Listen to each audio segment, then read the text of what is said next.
जदि आम देखा जो 7 जन को गिरफ कर ट्रांजिट रिमांड आनी पचराउचरा कोर्ट फरवर्ड कर परवर्ती समय पुणी थे रिमांड आनी पचराउचरा करने क्राइम ब्रांच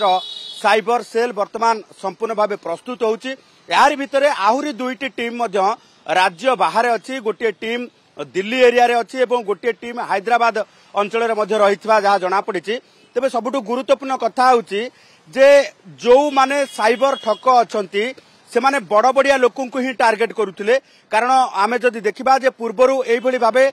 जने पूर्वतन आईपीएस ठकेर शिकार होते, जने पूर्वतन आईएएस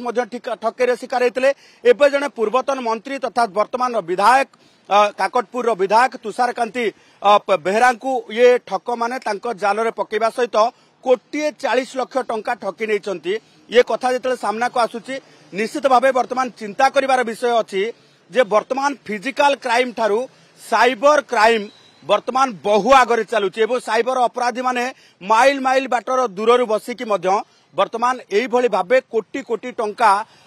जो रही चुटकी रे ठकई करके लेके जाउछंती। जदि आमे तुषारकांति बेहरा ये मामला देखिबा बैकग्राउंड जदि आमे देखिबा तुषारकांति बेहरा होचंती आईआईटी खड़गपुर पास आउट एवं पूर्वतन आईटी मंत्री मध्य तांकर इनफॉरमेशन टेक्नोलॉजी उपरे विशेष ज्ञान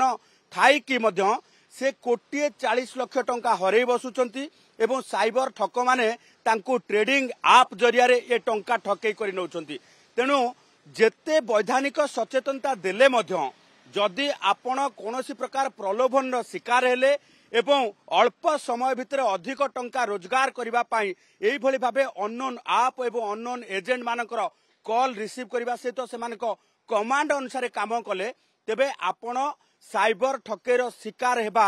यथेष्ट संभावना रही। ये कथाटी बारंबार साइबर सेल पक्षरु बुझा जाउची, आरबीआई पक्षरु बुझा जाउची एवं सचेतनता बाणी मध्य दिया जाउची। तेणु प्रत्येक लोक ये कथा को लेकिन वर्तमान हुशियार हेबा आवश्यकता अछि। कारण जो भली भाबे अननोन आप वर्तमान वेबसाइट रे आसुची एवं ट्रेडिंग आप ठारू आरंभ करिके अनेक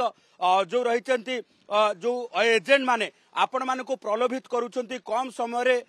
10 गुणा रोजगार करिवार, कम समय रे आपण ट्रेडिंग आप जरिया रे आपण टंका लगेकी कोटिपति हेबार एइभली भाबे वर्तमान जेतेबेले सेमाने सक्रिय हेउछंती एइभली भाबे सेमाने टार्गेट करूछंती।